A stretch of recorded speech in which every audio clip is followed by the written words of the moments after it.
No, it's not. Everything your daddy writes comes true. The bad witches will get their comeuppance. I will write a story about it. And so, I wrote another story for my daughter. A story about mischievous witches getting caught. This time, I had the story acted out in front of Espella.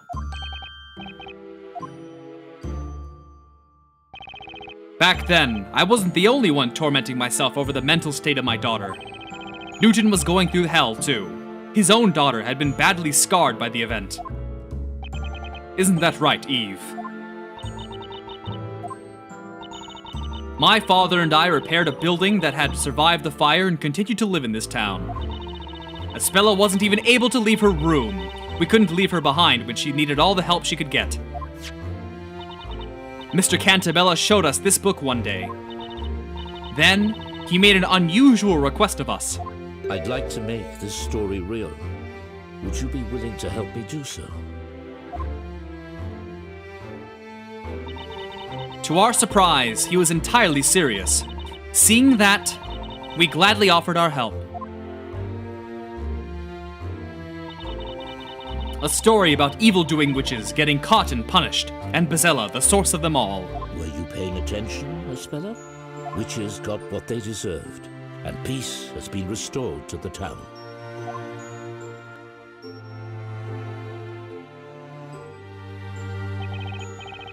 Espella smiled at the end. Then, she whispered to herself. It wasn't me. When I saw her smile, I felt as if something broke inside me. I couldn't afford to let her be sad again. Maybe if Bezella were to exist in this town, Espella would stop thinking she herself harbored the Great Witch. I continued writing stories about witches. Eve and I would act them out for Espella.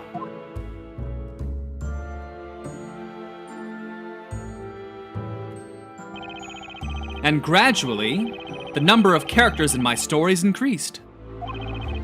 That was, of course, largely due to the ongoing reconstruction of the town. How much reconstruction? It wasn't anything on a big scale. I simply paid people to move in and act out their roles. But I began to think that I would need more than that. The story had to be real. To make a lie seem true, you resorted to even more lies. Yes, I was certain that was the only way. How did I do so? I remembered about Newton's research. He was working on a certain medicine. It was a kind of tranquilizer made from local plants that he was testing at the time. But it was difficult to put into practical use. The substance had a danger of causing unconsciousness and hypnosis. I can see how that could be abused to cause much harm, supposing it fell into the wrong hands. At the same time, it was just what I needed for my ambitious project. I contacted the government, and that was the beginning of what came to be known as Project Labyrinthia. A town with human test subjects all in a state of long-term hypnosis. You devised that plan solely for the sake of your daughter? Yes. We acquired the land which had been laid to waste by the fire. The new town was slowly becoming populated. Gradually, the rules of Labyrinthia were established. It was to be a town where magic and witches were a reality to the residents. All of this was possible thanks to the drug. The test subjects were exposed to it. Through the ink used to pen the story, right? That's right. It was the dangerous drug developed by Newton. About 10 years have passed since then. Even now, the town continues to change.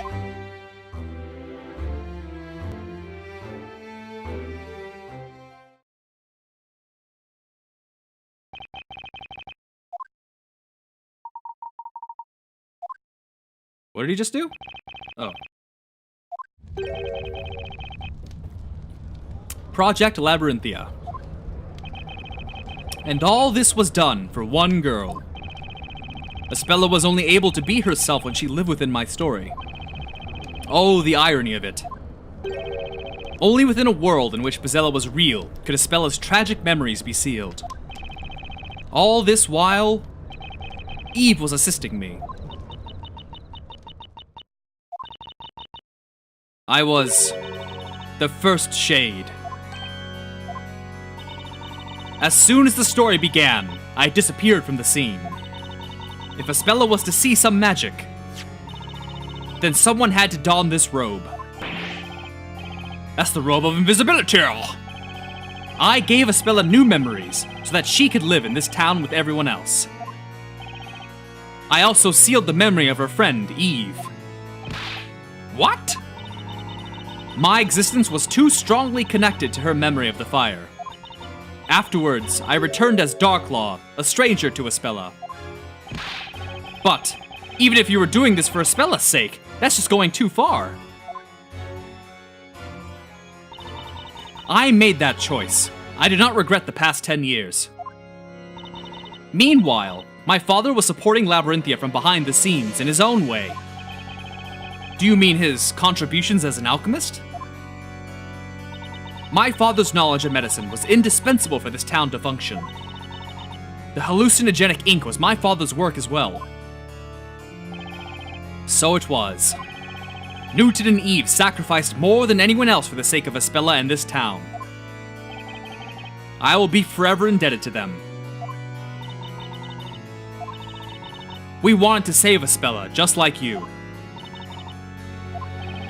But then, there's still something I don't understand. Why were you trying to destroy this fake world? In the end, you chose to betray Aspella and Mr. Cantabella. Oh, but I've told you already, have I not? It was your revenge against Mr. Cantabella for choosing to end the story, correct? I wonder whether that was the true reason. Professor? Would Miss Belduke really betray them merely because she did not want the story to end? I dare say there was another, considerably more important reason. No need to frown in dismay, Mr. Wright. Please leave this to me. Well then, let's hear what the Inquisition has to say. What other reason led the witness to betray Mr. Cantabella? And this is the last piece of evidence, but how is this relevant? Belduke's suicide note. He wrote to his friend about his daughter and his feelings of guilt. Right, so she blames him for his suicide. Okay. Have a look. This letter was Miss Belduke's real motive. What is this? I think I've seen it before. Yes, you senile old man. That's the letter written by Mr. Belduke for Mr. Cantabella. It's also Mr. Belduke's suicide note. My dear friend, I hope you can forgive me for leaving this world of my own will. What I have done cannot be forgiven. I can never escape from it. Something was tormenting Mr. Belduke. It became too much for him to bear and drove him to suicide. These past 10 years, I thought Father was glad to be helping Cantabella. But, little did I know, he was suffering terrible anguish all that time. Cantabella twisted the lives of so many people for the sake of his daughter. Was the story not but a glorified lie, stripping so many of what little happiness they had? All those years, Father was racked by a crushing sense of guilt. His agony culminated in the incident of 3 months ago. Mr. Belduke's death.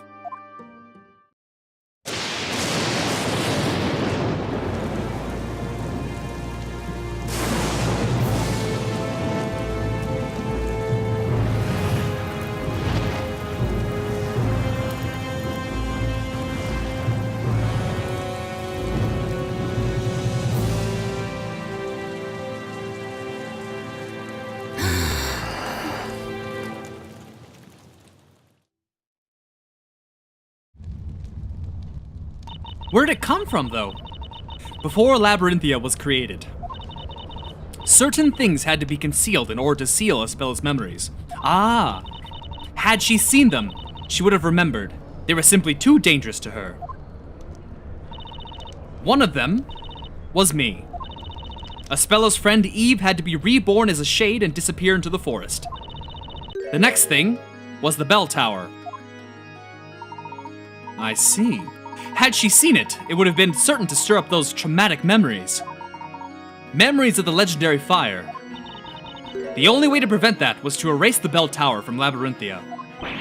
But how could you do that? Using the same method as with this robe. The robe of invisibility. The lightning struck it and it burned the cloak! In short, we covered up the tower with a huge robe. I'm surprised no one ever ran into it, although it wasn't as easy as it sounds. In other words, the bell tower had been there all this time. Only, the townspeople couldn't see it, is that correct? Indeed. I don't know what to say. At any rate, the situation changed due to the lightning strike 3 months ago, did it not? It was a most unfortunate accident. The lightning set the bell tower's cover on fire. That cover was quickly consumed by flames, revealing that abominable bell tower. The beginning of all this, the Bell of Ruin, appeared before us. 'Twas mockery of our efforts. That tower emerging from the flames, why didn't they just take it down? Weird. Must have seemed like a sign of divine anger to Mr. Belduke. A sign that no matter how you attempt to conceal your sins, the truth will eventually float up to the surface. Having realized this, Father chose death. He was such a kind-hearted man. I didn't have an inkling of what he had been going through. To him, the participation of Labyrinthia's people within this project was not voluntary. Even though they had themselves signed the contract, I believe he felt those people were being deceived.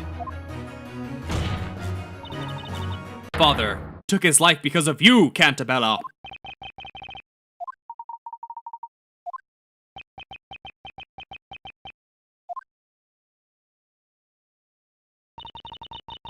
Now you know why I did what I did.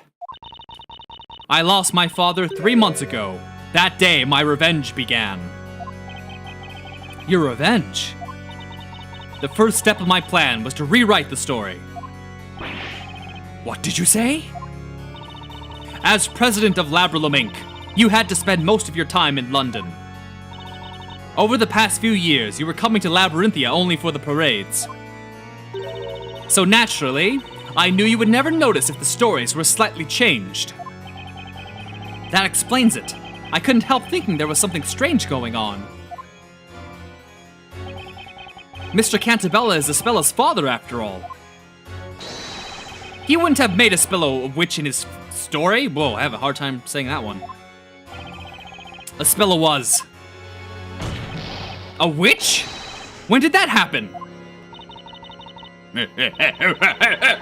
How could you have known after all? Let me fill you in on the details. Aspella has already been tried once within the witch's court. Impossible! Why? How could you? You knew the risk that would carry. Look at you. What a fine author of that grand story you are. You left all the work in Labyrinthia to me. Meanwhile, you were making millions for yourself in London. What a pathetic excuse for a father. You didn't even notice that your precious little Aspella was in such danger. Miss Belduke, why did you do that to Aspella? Do you even need to ask? I did it to unlock her memories. You mean, when the legendary fire took place, Aspella was so traumatized that she closed herself off to the world. We were just little girls then. That tragic accident was too much for us to handle.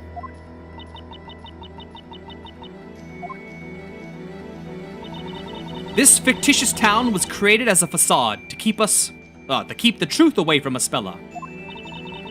But the weight of all these lies led my father to his suicide. Despite that, the person responsible for all of this carried on as if nothing had happened. I couldn't forgive him. As Belduke's bereaved daughter, I had to have my revenge against both Cantabellas. Judge, this is the whole truth. Now you know the true identity of Bazella. Objection.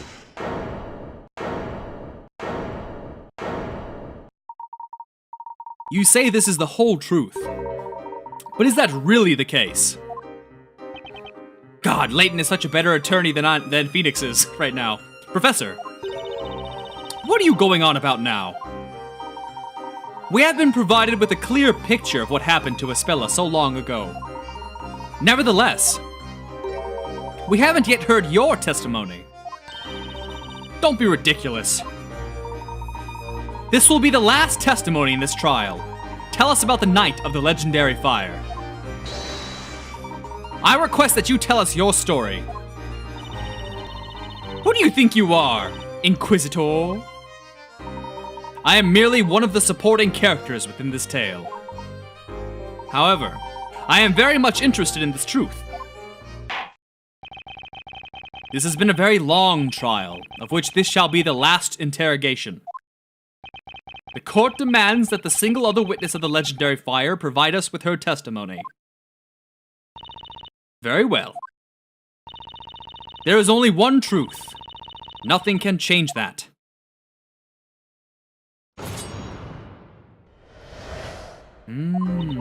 Espella wanted to ring the bell no matter what, so he went up to the belfry. The festival celebrations had already started. The mechanism for ringing the bell was at a height even we could reach. The next thing I remember is coming to and running to Espella's side. I was shaking her until she finally opened her eyes. The next moment, we saw that nightmarish view.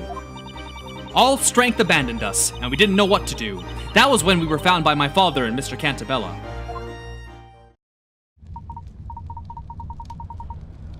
The bell could only be rung with a special mechanism?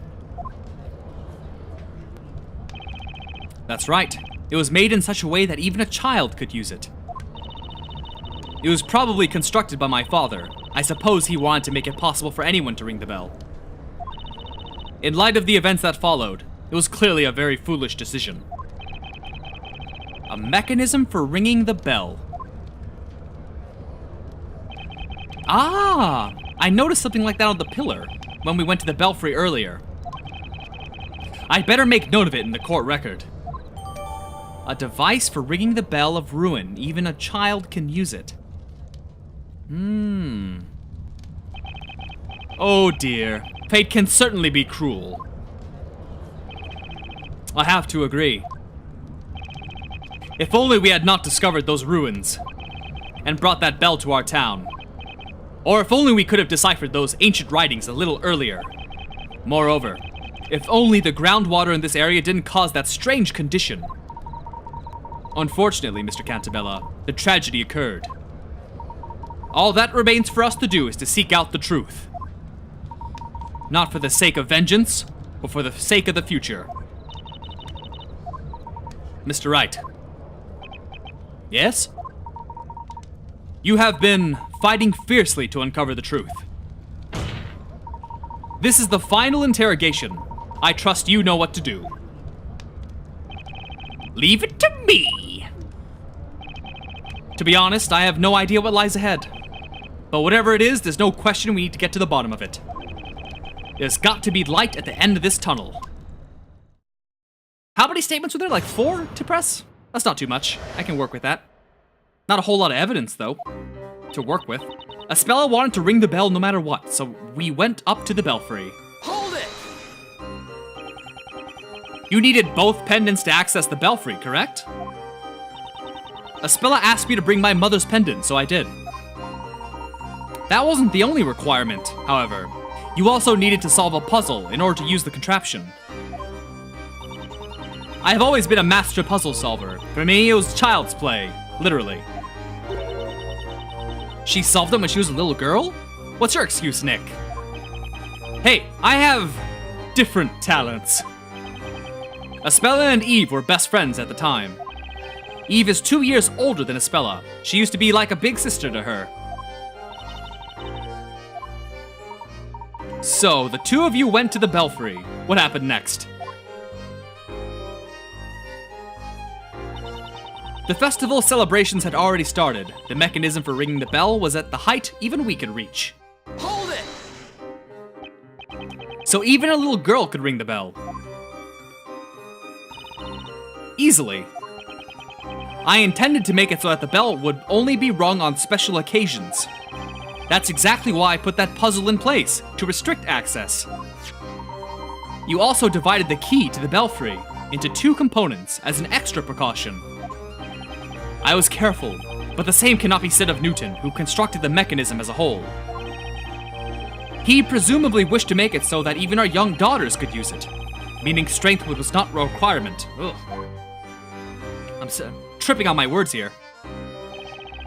And that became his undoing. By the way, how old were the girls at that time? Espella was 6 and Eve was 8. I see. That mechanism was the last thing I saw before falling unconscious. And then... the next thing I remember is coming to and running to Espella's side. Hold it! Really wish they gave me back some of my health. Do you mean that you fell unconscious after the bell was struck? Yes, I believe so. Our peculiar condition causes an instant reaction. The brain probably doesn't even have the time to register the sound before consciousness is lost. It was almost as if a slice of time had been stolen from my life. When I opened my eyes, I was lying on the floor. I lifted my head and saw Espella lying nearby. I sprang to my feet and ran to her side. And what about the situation in the town at that time? I was preoccupied with Espella, so I didn't notice it to begin with. At that time, was Espella still unconscious? Yes, I panicked a little and took her in my arms, hoping she'd wake up. I was shaking her until she finally opened her eyes. The next moment, we saw that nightmarish view. Hold it! So it was you who woke Espella up, witness.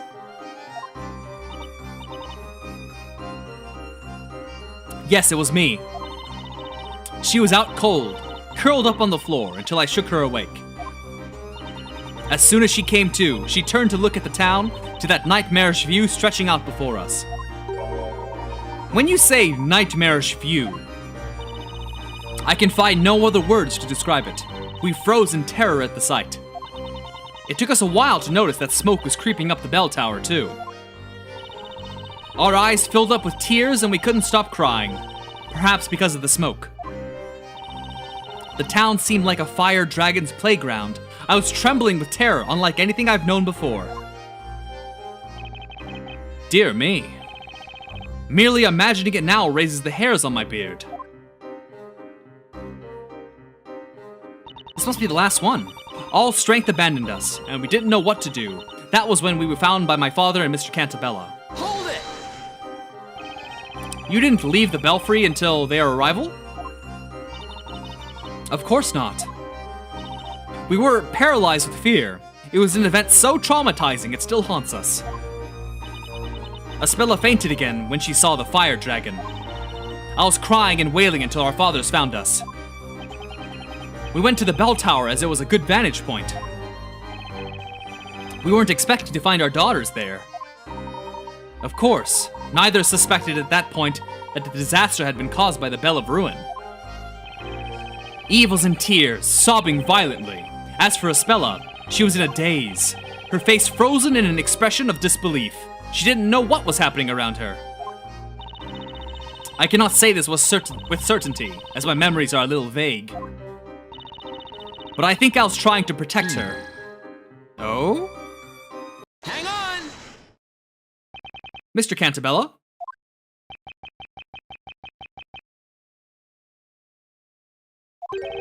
I remember that very well, as if it happened yesterday. Cantabella? Would you mind telling us what you saw?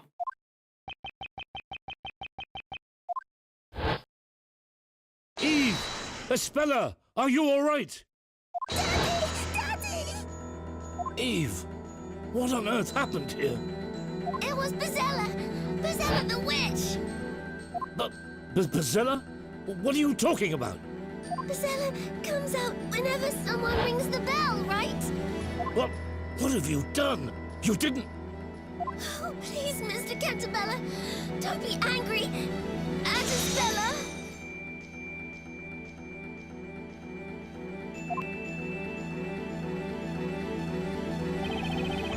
Eve said it with the most serious look on her face. Please, Mr. Cantabella, don't be angry at her. When she said that, I grasped the situation. I realized what had transpired in the belfry. And I thought to myself, I must protect these children. Eve. I'm so sorry, Eve. Aspella. Aspella! Sweetie! Dad! Please forgive me! You've done all this for me! Aspella! You're with us again! All this for me! Well, well. At last, it would appear we are one step away from the truth. Professor, you seem to already know what the truth is. Do I? That remains to be seen. Continue the interrogation and we shall all know soon enough. Put your finger, don't point it at me. Me being Phoenix? Very well, the court agrees with Inquisitor Layton.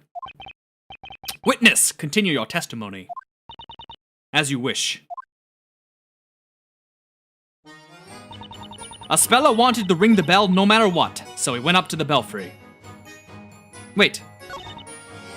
Celebrations had started. We saw that nightmarish view, all strength abandoned. We've already hold on. I don't want to press, I need to figure out what they want me to press again. I'd rather not have to read everything twice. Here it is. I was shaking her until she finally opened her eyes. Hold it! So it was you who woke Aspella up, witness. It was me. She was out cold, curled up on the floor. As soon as she came to, she turned to look at the town, to that nightmarish view stretching out before us. Okay, so since she's finally awake now, we can question her. Got it. Hang on! Excuse me, Aspella? Aspella, are you okay? Yes, everything's fine. My apologies for bringing back such a troubling memories. Nevertheless, you must endeavor to face them and overcome the power they hold over you. I remember it now. The fire dragon. I summoned it because I'm Bazella. No, Aspella, it was just an illusion. No, you're wrong, Dad. It wasn't an illusion, it was a fact. If I hadn't rung the bell, none of this would have happened. Bazella is the bringer of disaster, and that's what I've done to our town. The accused run away! Quick, after her! She's run into the bell tower! Darn it, she's locked herself in! It's no use. We'll have to break down the door to get in. Ugh, that girl. She's gone and jibba herself. Stay away from me! We didn't go after her? We just stayed here at the courtroom? Okay.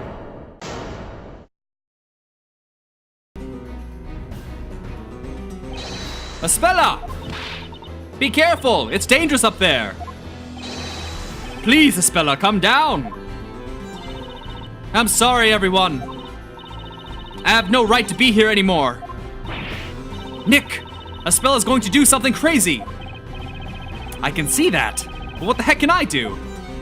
Aspella, please do not make any hasty decisions. Mr. Layton, the truth is close now. Be brave for a little while longer. The truth? As if it wasn't clear already. If I hadn't rung that bell, everything would have been fine. Objection. You may be mistaken. You still don't know the whole story.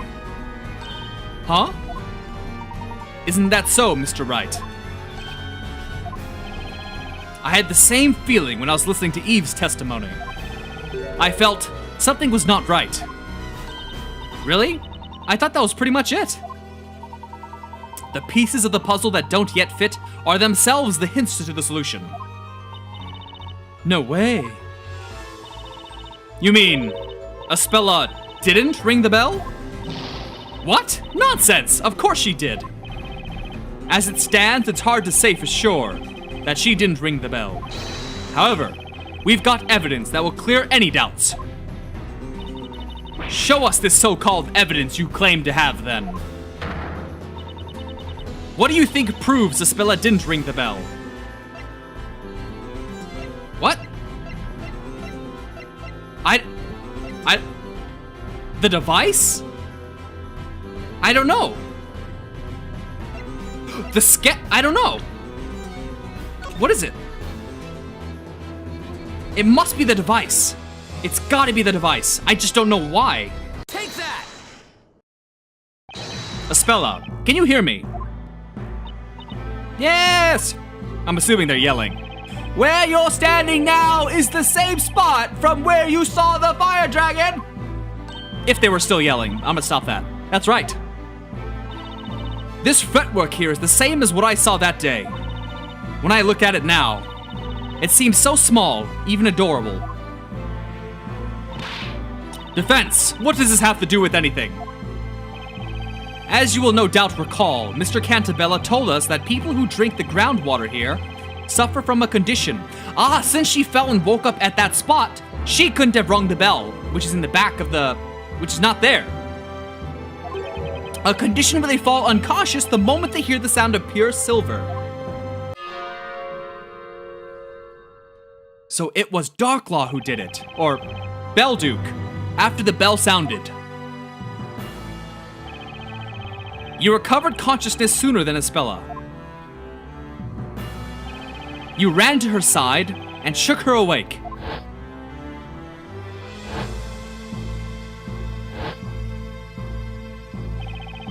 As soon as she opened her eyes, she saw the fire dragon. In other words, if it was Aspella who rang the bell, that would mean the device for ringing the bell must be very close to the fretwork of the dragon. Aspella, can you please check that for me? See if the contraption is located near the dragon fretwork. Okay, give me a minute. Mr. Wright? Did you find it? Oh, it's far away, all right. I don't know if it's the right thing, but there's something on the other side of the belfry, a contraption with a handle. What? On the other side? That's right. I figured there was something weird when we went up the bell tower, but I couldn't quite put my finger on it. No way. You see where I'm going with this, don't you, Miss Belduke? If it was Aspella who rang the bell, there's no way she could have seen the fire dragon when she woke up. No, this can't be right. An excellent deduction, Mr. Wright. Miss Darklaw, it seems that everything is now clear as day. What do you mean? Why, of course. I mean the answer to the question of who rang the bell. It was her. It had to be. What do you say, Mr. Wright? It looks like we've arrived at the same conclusion. We now know that only one person could have done it.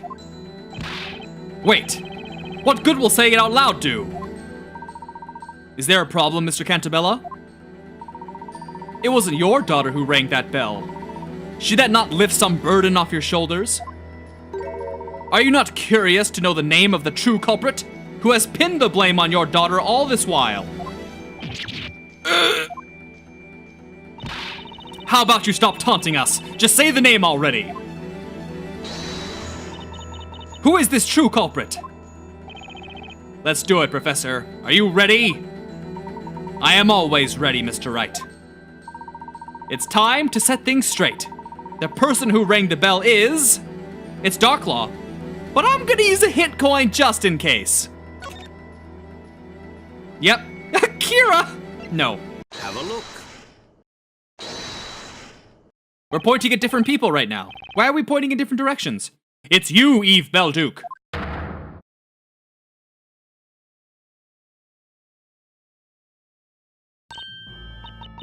Me? But there were only the two of you in the belfry at the time. You'd know that better than anyone. And as it wasn't Aspella who rang the bell, it had to be you. That's preposterous. It can't be true. It was an extremely traumatizing event for both of you and Aspella.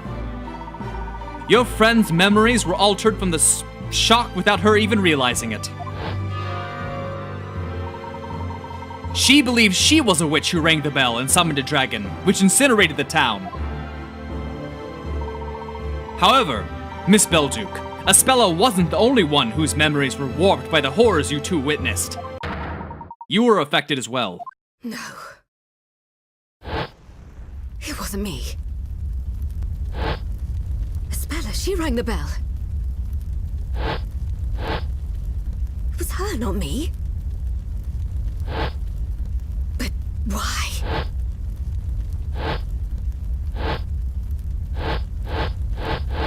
What are these flashbacks? I've never had these before.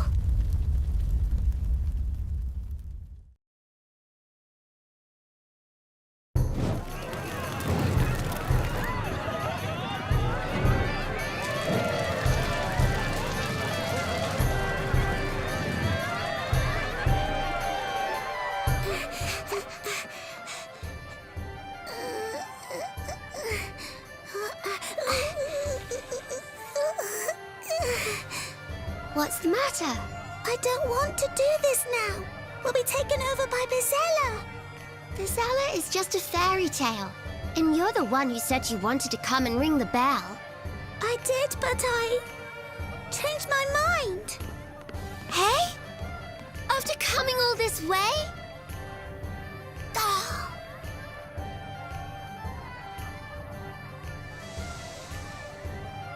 Hmm?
No, keep going. God, why can't they just make it like 20 minutes long?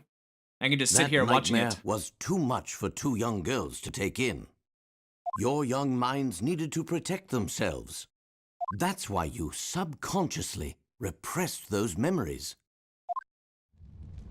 Then, if that's true, for the past 10 years, I've been pinning the blame for what I've done on Aspella. It can't be. It can't be true.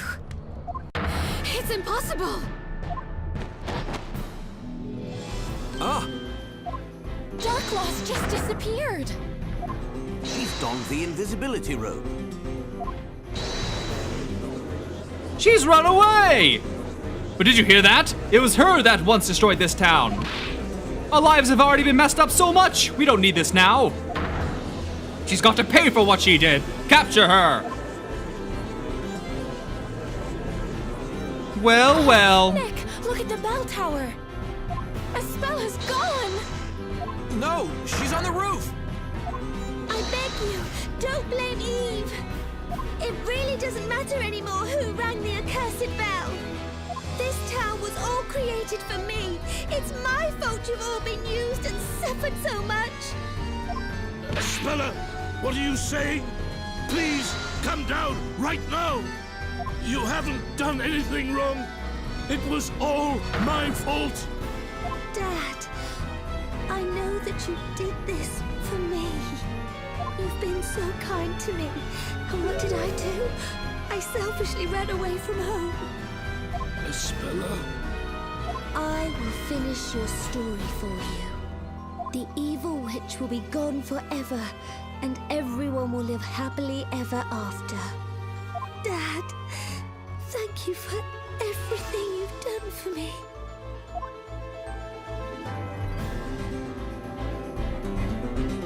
No, what? Wait! Don't do it, Espella!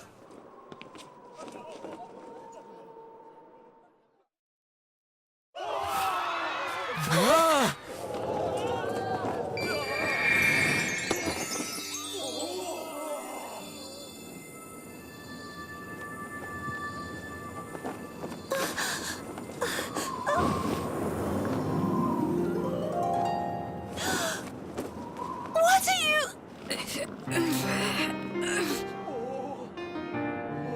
Isn't that Darklaw?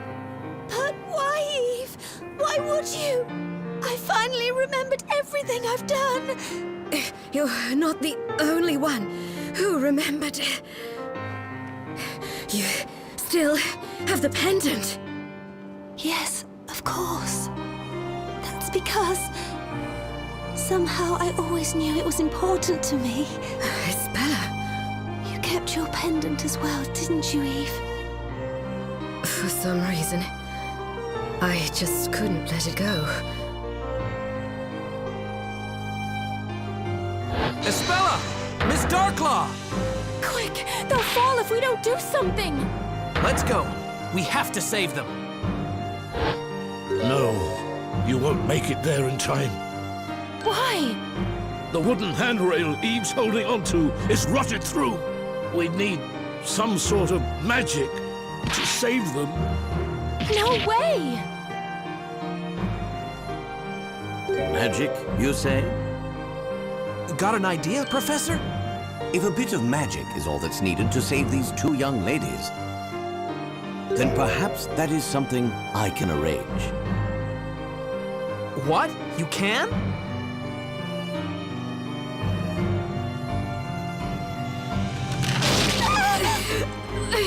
Oh!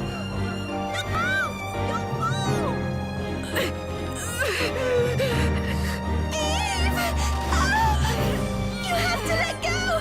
Otherwise you'll fall too!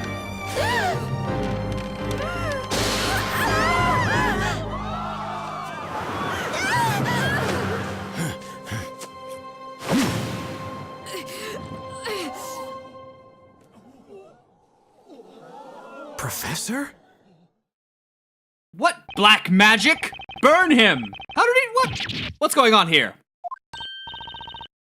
Professor, you're a sorcerer! I knew it all along. No, Miss Fey, we have already established that magic doesn't exist, even in this town. Oh, it's the shades! Somehow he was able to command the shades to do it? I don't know. How did you do just that? Just do that. What you have just seen was the last and greatest illusion within Labyrinthia. An illusion? Magic is but an illusion, and this illusion has been produced through the power of suggestion and Labyrinthian's medication. Everyone in Labyrinthia has been under this particular magic spell. Now then, shall we break the spell? Magic is the last mystery to be solved. You've seen through all my tricks, Layton.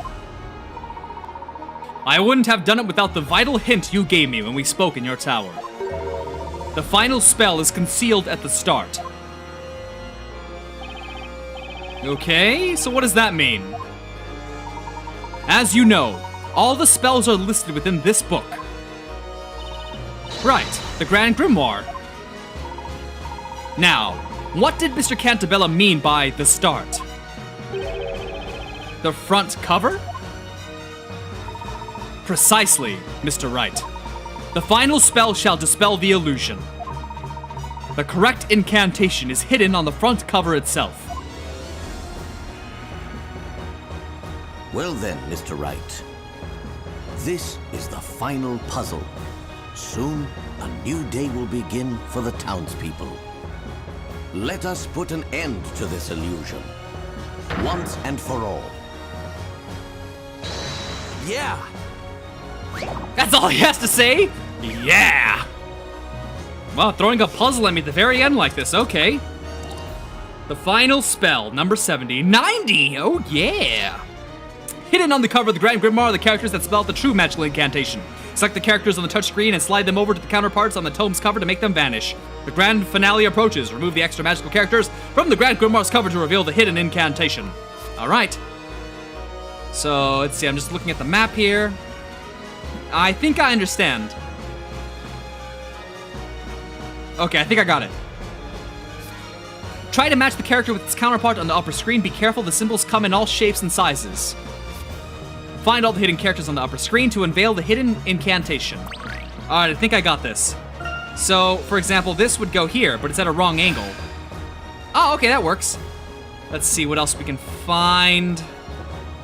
This is kind of tricky. Do sizes matter? Probably not. Like this one? Ah, okay, that works. Let's see. I think I found this one? No. Oh, there it is. Let's see. Oh, I have the little Z right over here. What else is there? Is there a big E? Yes, there is a big E. There's an S with the dot over here. What else? Ah, this thing is right over here. Not a lot left. Let's see. One that looks kind of like a sword. Ah, yes, there is. Okay. Where does this little feather thing, where does that go? Ah, I see where it goes, right over here. Something with a dot? I don't even see where that goes. Let's see, you must go... Where do you go? Oh, right here. Last one. No idea. Where do you go? Oh, over here, it's hidden. That's sneaky. Let us think about it together. Every puzzle has an answer. That's by probably my final count, 2665.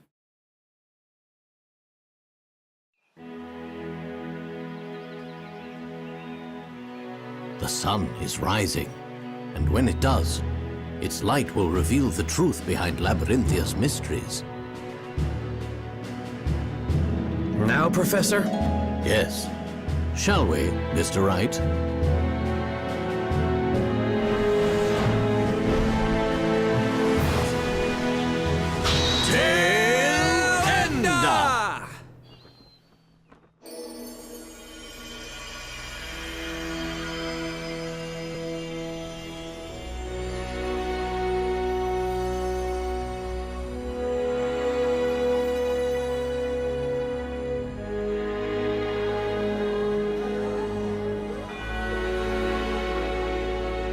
So this is the real magic behind Labyrinthia. Excellent work, my boy.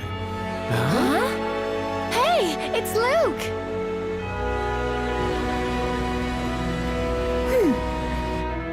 How did he know?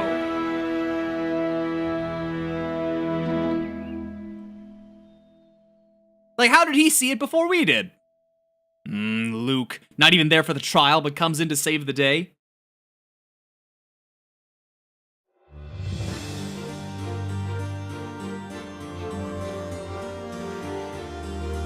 Hang on a second. The town's full of machinery? So much for magic. It was all done with these machines. That's right. With magic, witches can fly, buildings can disappear. Those are no easy feats to stage. To make all those incredible things real, we needed a great deal of machinery. Couldn't he have just, I don't know, made the magic a bit simpler? A witch would say the incantation, and shades would stop time with their silver bells. And they'd go wild with these machines, making all sorts of crazy stuff happen. That's so cool. I'd love to try it. I took a quick crash course before operating the machines. Not bad, hey? Yes, Luke. What would we do without you? So when's my turn? I want to pick something up off the ground and make it fly through the air. I wish you'd stop looking at me when you say that, Maya. Well, in any case, I think we should head back to the courthouse. Right you are, Professor. The judge might have fallen asleep waiting for us. So you're saying Luke, the entire time, was reading up how to operate a crane. When he The did... sun has risen above Labyrinthia, and has shown us our town's true form. Well, I really don't think there's any need for a verdict anymore. The witches on trial weren't witches after all. I am deeply relieved that those I have sentenced are still alive and well. At last, I can step down from this seat with a clear conscience. And now, the final verdict in the last witches' court session ever to be held.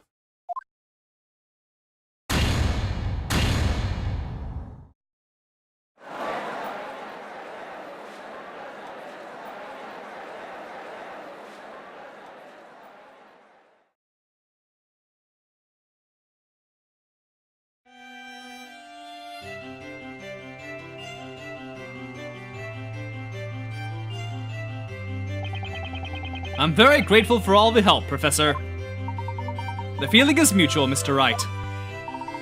A gentleman always fights for the truth. I could not have done otherwise. I'd like to congratulate the two of you. You both did splendidly in the court. Oh, it's the judge! You've brought to light the truth about this town. Although I still find it astonishing that we could not see all of this. Or, really, why can't you just walk into it on accident? I cannot even begin to imagine how it was achieved.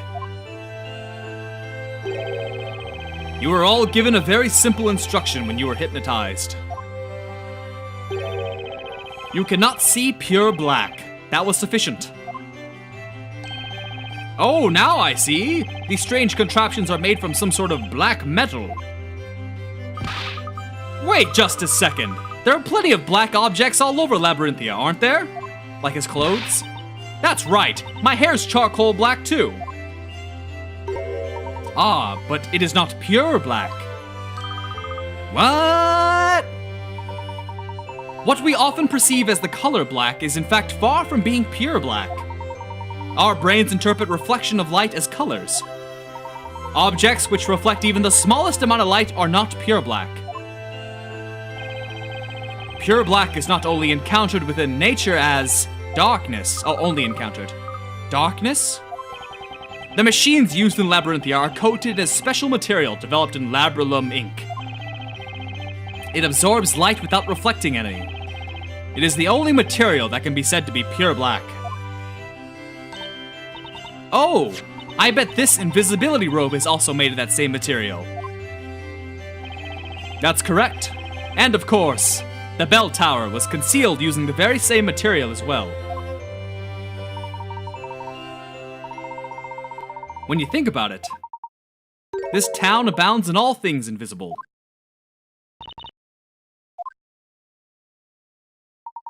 Miss Darklaw. Or should I say, Miss Belduke? Yes? For 10 long years, your memories had been suppressed. The truth about what occurred in the belfry was invisible to me, you mean? Mr. Cantabella and your father knew it all along. They knew who actually rang the bell. What? Did they really? Is that true?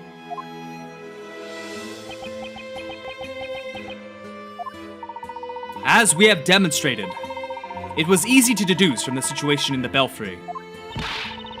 But if he knew that all along, why didn't he say something? It was, of course, for your own good.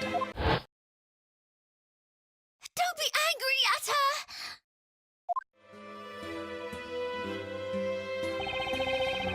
You were trying to pin the blame for that disaster on Espella. Yes, I was. But if you knew that, why did you keep quiet about it? If you had only scolded me back then for lying, maybe Espella wouldn't have suffered such trauma.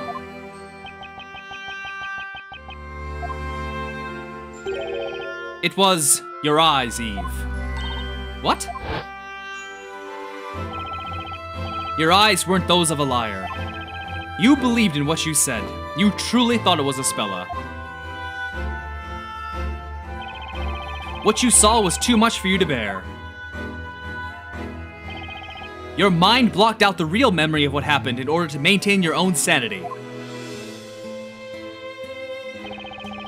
Had I called you a liar then, you would probably have suffered a mental breakdown. Ah. Mr. Cantabella and your father created this town.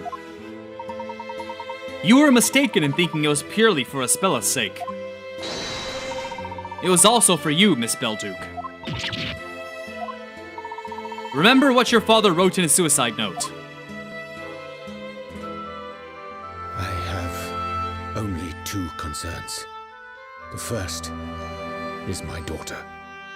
It pains me to be leaving her alone in this world, although she probably doesn't think of me as her father.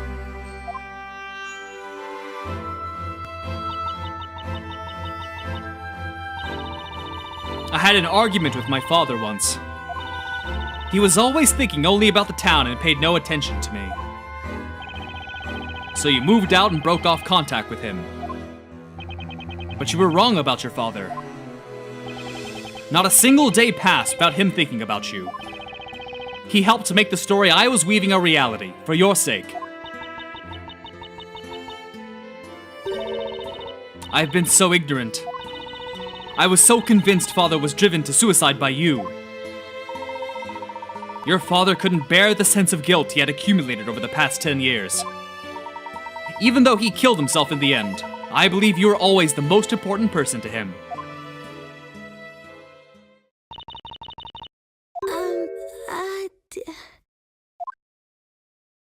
Eve? Espella! Espella, what I did to you is unforgivable. I rewrote your story, putting you through all this.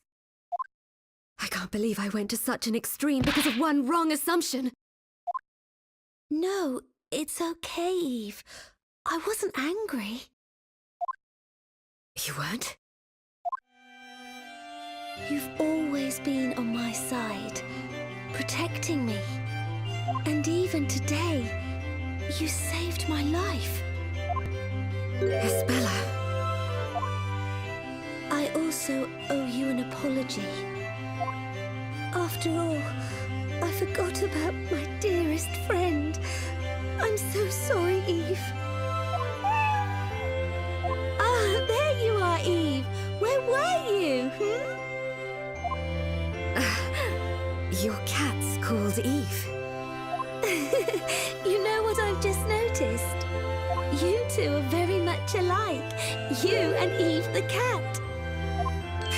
What? It's all in your head. It looks like Eve has taken a liking to the other Eve. You've got that right, and the similarity is really striking. Oh dear.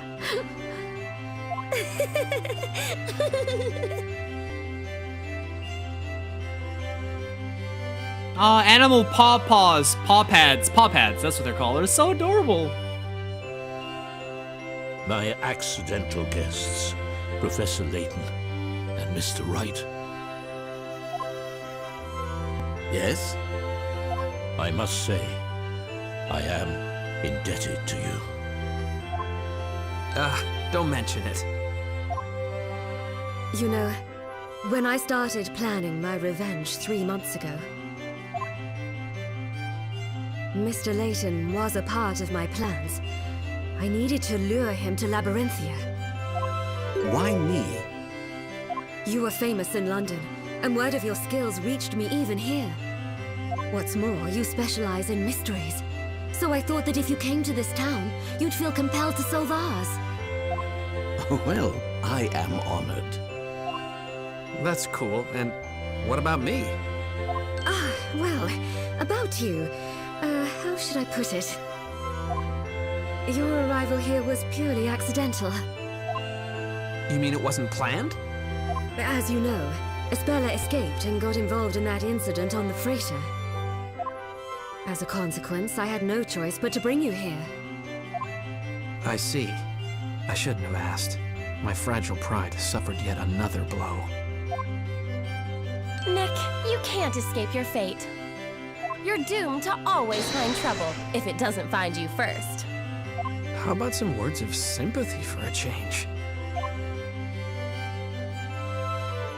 Man, show Phoenix some respect. He saved a lot of people. I am terribly sorry. The only thing on my mind the last 3 months was revenge. Whatever your intentions were, the last witch trial has ended in the best possible way for this town. You were correct in your judgment. You always are. You're too kind to me. I thank you from the bottom of my heart, Eve, for opening my eyes. Sorry to break up this little happy ending, but I've sort of got an important question. Why were you going to end the story? Only Newton knew the real reason. I am suffering from an incurable illness. What? Dad, you're ill. Is it serious? It is a rare disease with no known cure. Why didn't you tell me? Had I known... I wanted this to be my secret. I suppose that was a bad decision on my part. I thought I'd finish the story before I died and lay the foundations for a new world. Honestly, I was desperate. I didn't much care about Labyrinthia anymore. Dad, why did it have to happen to you? Especially now that we're finally back together. Cheer up, Espella. How can I? Labrellum's new drug development center contacted me a short while ago. They have succeeded in creating a new medicine, thanks to Belduke's research. It's a top-secret wonder drug for my illness. A wonder drug? Newton had been working on finding a cure for my illness until the very end. It would seem that the cure was his final gift to me. My father. Newton was the truest friend I ever had.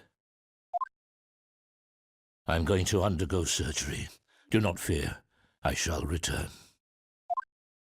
So stop making that sad face, Espella.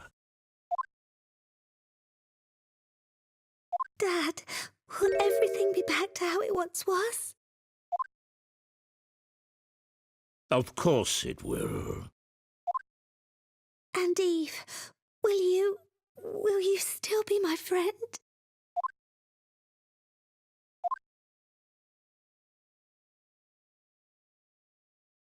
Of course.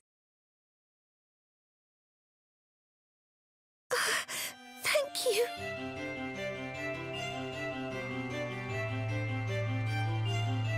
Oh. What amazing timing on that medicine, though. Like, oh, I'm near my end and Belduke's dead, but good thing he made a cure for my incurable disease. I'm gonna drop by Mrs. Eclair's bakery. I've got so much to tell her. Do you mind if I go? It won't take long. Of course not. Please do. Looks like Eve wants to come too. What? Oh, you meant the cat. Espella, mind if we tag along? Not at all. You're welcome to come. Awesome. Maybe we'll get some tasty baked bread out of this. I thought we were going there for a different reason. Anyway, I'll be off then, Professor. Pass all my regards to Mrs. Eclair, Luke.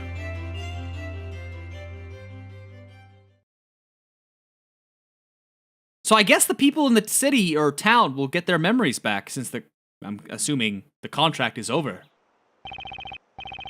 So, what's gonna happen to the town? I've released everyone from hypnosis. They will soon recover the memories of their lives before Labyrinthia. As of today, Project Labyrinthia is over. I see. They are free to leave if they so wish. I imagine they will make a run for it. This place will turn into an uninhabited ruins. Just like it was 10 years ago. I have some doubts about that. Your Honor!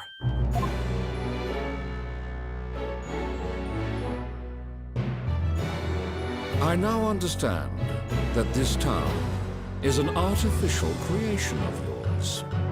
Nonetheless, to us Labyrinthians, the past 10 years were real.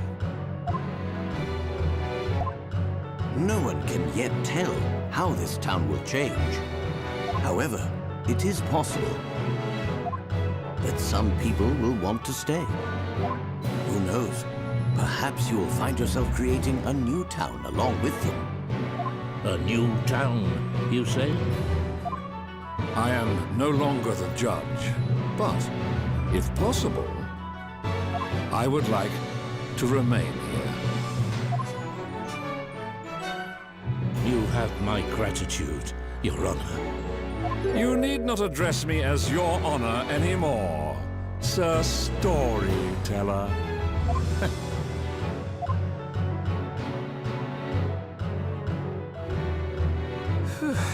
And so, the last witch trial has drawn to a close.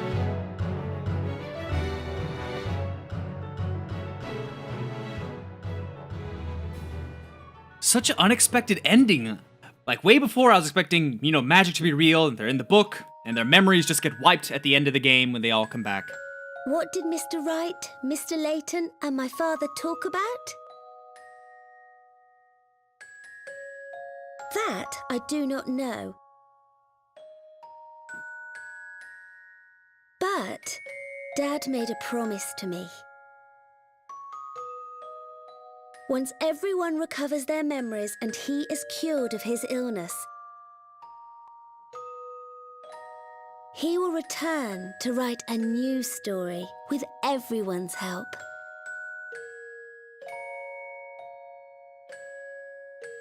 This time,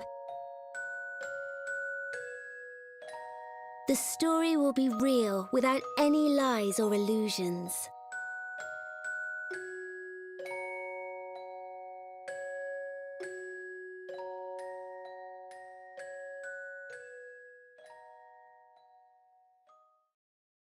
Well, like an author? What you talking about? Huh?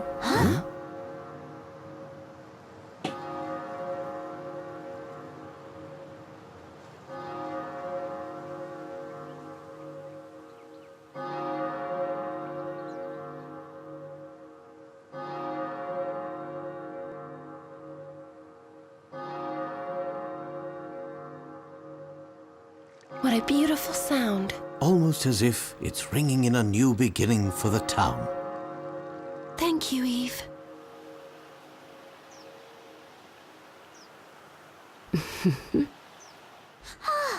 Okay then.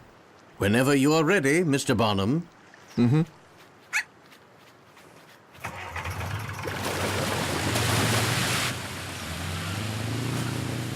you! Thank you all so much for everything! Espella, you take care now. You too, Mr. Cantabella. Bye! Be sure to visit us again! You can bet on it! I wish all of you the very best.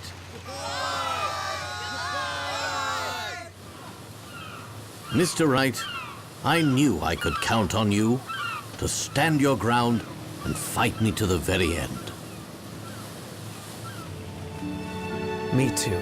I always believed in you, Professor. And I know it's why we managed to get to the mysterious truth behind this town. When we get back to England, we'll drop by and see you, Luke. Great! I'll show you around London.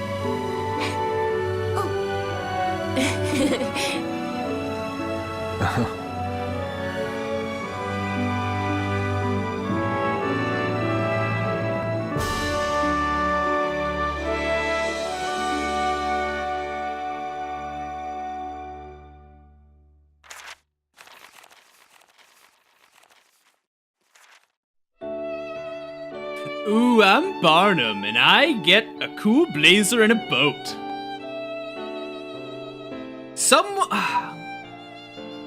Let's stick around until the end. I think something's supposed to be after this.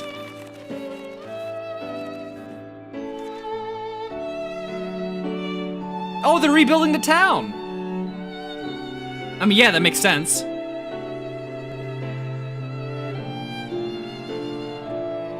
Would have been pretty funny if Barnum stayed in prison, though.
I feel like a lot of those could be really good, like phone wallpapers or something.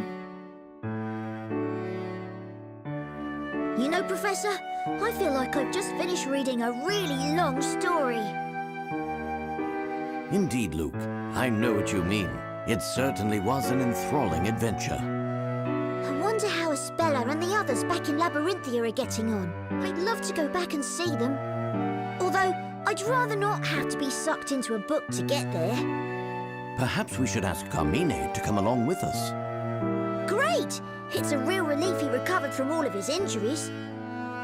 But he was a bit put out when he found out you'd already solved all the town's secrets, Professor. Well, we mustn't forget that we didn't solve them all by ourselves.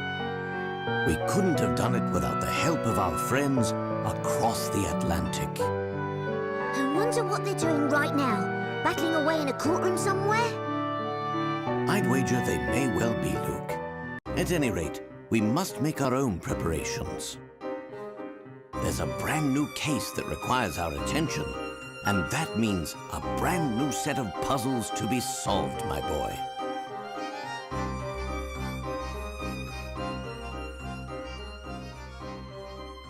Except we all remember what happens in Apollo, so... Hold it! What's the matter, Wright? Has the cat got your tongue? Or are you still in a holiday kind of mood? Perhaps your mind is as clouded as the English sky. Any hints, Maya? Not really.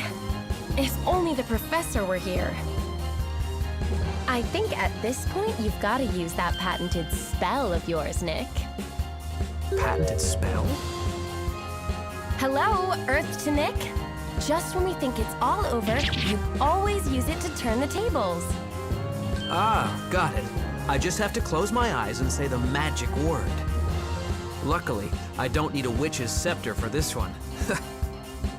Save the chit-chat for later, right? I've almost missed that utterly annoying spell of yours. Fine, let's hear it then.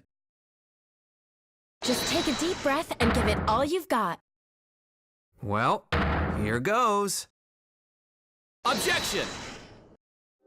Always. That's a very interesting voice to give Edgeworth. That's not what I pictured in my head. But oh man, another Ace Attorney game in the bag. Oh, these are so long too. So many videos. So thank you all for sticking with this incredibly long series, and I hope you all enjoyed it. And stay tuned for whatever else comes next. Maybe it'll be a Layton game.